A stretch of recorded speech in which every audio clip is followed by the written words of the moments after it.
नमस्कार, मैं हूं प्रभाकर मणि तिवारी और आप देख रहे हैं मेरा खास कार्यक्रम पॉलिटिक्स विद प्रभाकर।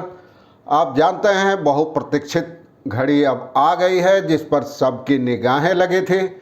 जी हां, पश्चिम बंगाल में खासकर कोलकाता की भवानीपुर सीट पर हुए उपचुनाव के नतीजों की वोटों की गिनती हो रही है और पहले राउंड से ही मुख्यमंत्री ममता बनर्जी लगातार आगे बढ़ रही हैं।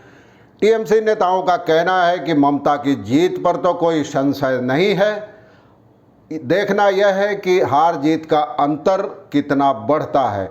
और टीएमसी के एक नेता और राज्य के मंत्री फिरहाद हकीम ने दावा किया है कि ममता 50 से 80 हज़ार वोटों के अंतर से जीतेंगी।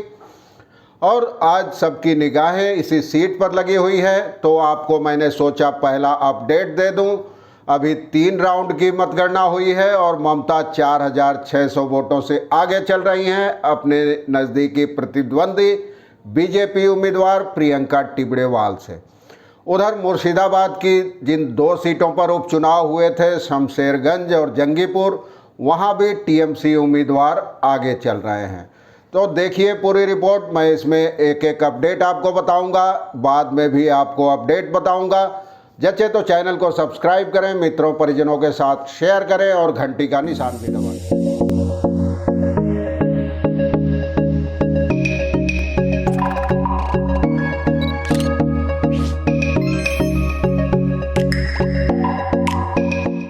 आप जानते हैं 57.09% मतदान हुआ था 30 सितंबर को जब उपचुनाव में।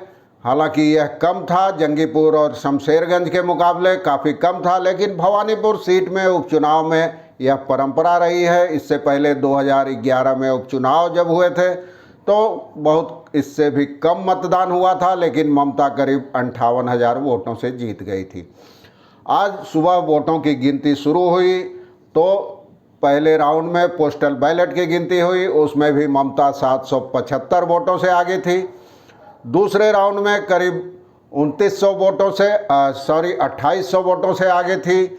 अब तीसरे राउंड के बाद ममता की बढ़त 6166 वोटों की हो गई है। दूसरे राउंड के बाद 4600 वोटों से आगे गई थी। अब तीसरे राउंड के आखिर में 6146 वोटों से आगे है। इस बीच मंत्री फिरहाद हकीम ने दावा किया है कि ममता बहुत भारी अंतर से जीतेंगी, 50 से 80 हज़ार वोटों का फासला होगा। और पहला राउंड सुबह शुरू हुआ था, सुबह 9 बजे शुरू हुआ था पहला राउंड। उसके पहले पोस्टल बैलेट की गिनती हुई थी। उधर दूसरी ओर शमशेरगंज में और जंगीपुर में भी तृणमूल कांग्रेस उम्मीदवार आगे हैं। मंत्री टीएमसी के नेता फिरहाद हकीम ने बीजेपी के आरोपों पर कहा है, बीजेपी समेत कई दलों ने आरोप लगाया कि जैसे अप्रैल मई में चुनाव बाद हिंसा हुई थी वैसे इस बार भी होगी। लेकिन फिरहाद हकीम ने कहा है कि आखिर यह हिंसा क्यों होगी, उन्होंने सवाल पूछा है। उन्होंने कहा है कि कहीं कोई चुनाव बाद हिंसा नहीं होगी, ये बीजेपी का कुप्रचार है और वो ऐसा कह के बंगाल और इसके लोगों का अपमान कर रही है। मंत्री का कहना था कि भवानीपुर शांतिपूर्ण इलाका है, यहाँ जीत की खुशियाँ मनेगी, उत्सव मनेगा, मिठाइयाँ बांटी जाएगी और भवानीपुर में तो बीजेपी का कोई आधार ही नहीं है, तो फिर हिंसा का सवाल कहाँ पैदा होता है। और इसमें 57% वोट पड़े थे, मैंने आपको बताया, जबकि पिछले 26 अप्रैल को चुनाव के दौरान यहाँ 62% मतदान हुआ था। तब टीएमसी उम्मीदवार शोभन देव चट्टोपाध्याय 28,719 वोटों के अंतर से जीते थे। और उपचुनाव में मतदान कम हुआ था, लेकिन अगर इसके पहले 2011 में जब ममता बनर्जी ने लोकसभा से इस्तीफा देकर उपचुनाव लड़ा था तो उसमें करीब 45% से भी कम मतदान हुआ था और ममता 54,000 से ज़्यादा वोटों से जीती थी।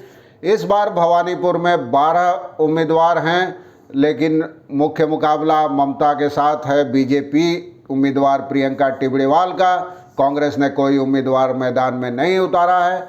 सीपीएम ने श्रीजीव बिश्वास को यहां अपना उम्मीदवार बनाया है। दूसरी ओर जंगीपुर में टीएमसी उम्मीदवार जाकिर हुसैन लगातार बढ़त बनाए हुए हैं। फिलहाल तीसरे राउंड खत्म होने के बाद 8,397 वोटों से आगे चल रहे हैं।